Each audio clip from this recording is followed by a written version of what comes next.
أعوذ بالله من الشيطان الرجيم.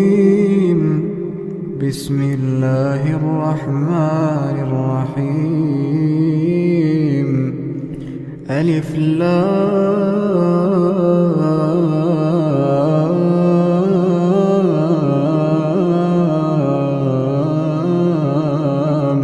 ميم.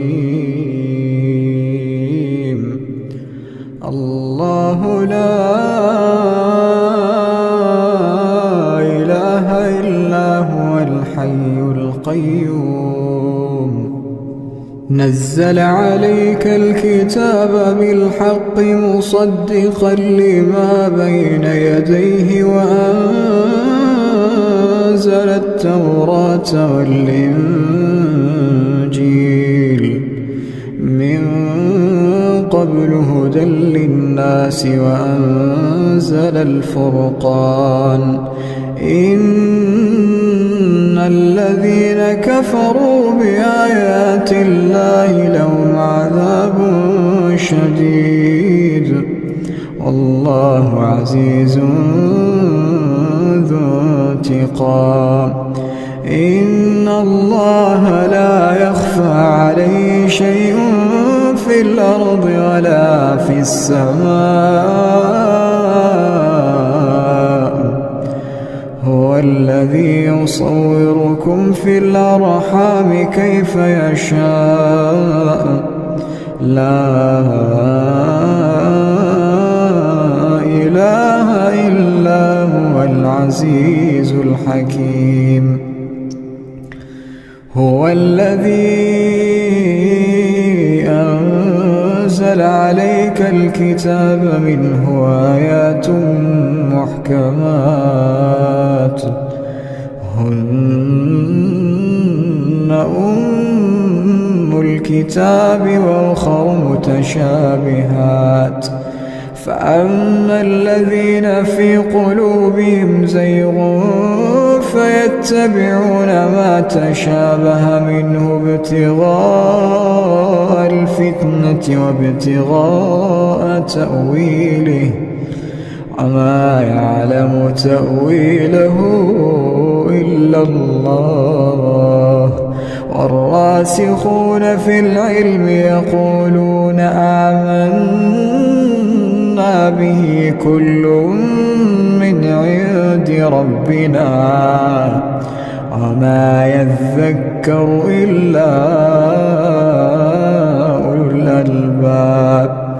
ربنا لا تزغ قلوبنا بعد إذ هديتنا وهب لنا من لدنك رحمة إنك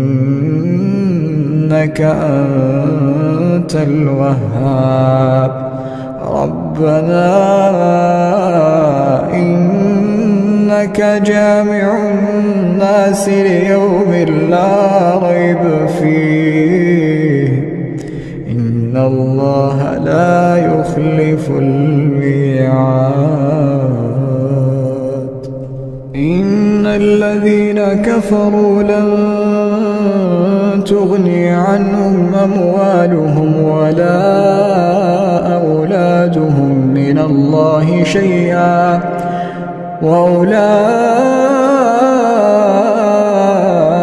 هم وقود النار.